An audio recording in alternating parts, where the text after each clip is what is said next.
Hi, OCC ladies. You're part of our home church family, and it's so good to connect this way. I'm Becky Graham. My husband Jim and I have been missionaries for a long time, serving overseas in Taiwan.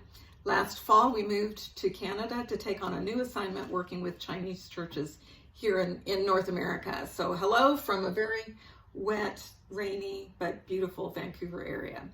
I'm glad to get a chance to share with you a little bit about what the Lord's been working in my heart these days.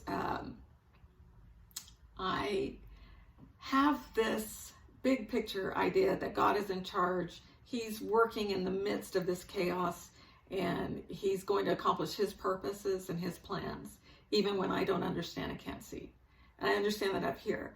But I think, like all of us, when we're facing the frustrations of this new life. Yes, it might be calmer and quieter in many ways, but there's also a lot of struggles and frustrations that we're all facing. Limitations, losses, isolation, changed plans, canceled plans, inability to be able to go and be a help to family who are in need, all of those kinds of things.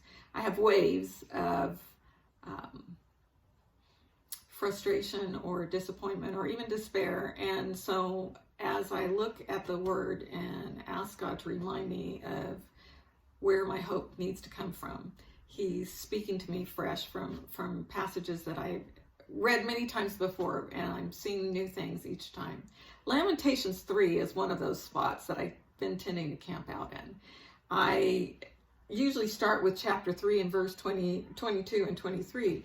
But this time around, I was reading a little bit ahead, before that section and on. And the author, he's like totally, like he's in severe grief and sorrow. And it's really, he's really desperate. And so here's some of what he says. He says, "My soul is bereft of peace. I have forgotten what happiness is. So I say, my endurance has perished, and so has my hope in the Lord." So he's like done. I don't have anything left. And yet just a few verses later, he says this, "But this I call to mind, and therefore I have hope. The steadfast love of the Lord never ceases. His mercies are new every morning. Great is your faithfulness. The Lord is my portion, says my soul. Therefore I will hope in Him." And I think the thing that just hit me in a new sense was that in verse 21, he says, "But," here's all this terrible stuff, "but this I call to mind, and therefore I have hope." And I think just when he was ready to give up and say he did say he had no more hope, he turned around and he said, "No, wait, I'm going to call this to mind, and therefore I will have hope." And what does he call to mind? He calls to mind the steadfast love of the Lord and His never ceasing mercies.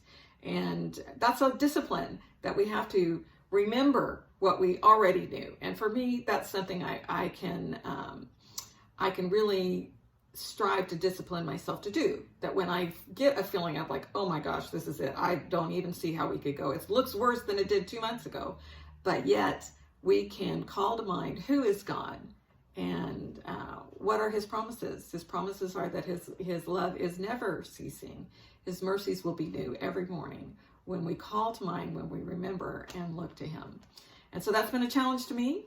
I hope it will be a challenge to you and an encouragement to call to mind who is God and where does our hope come from? It comes from Him.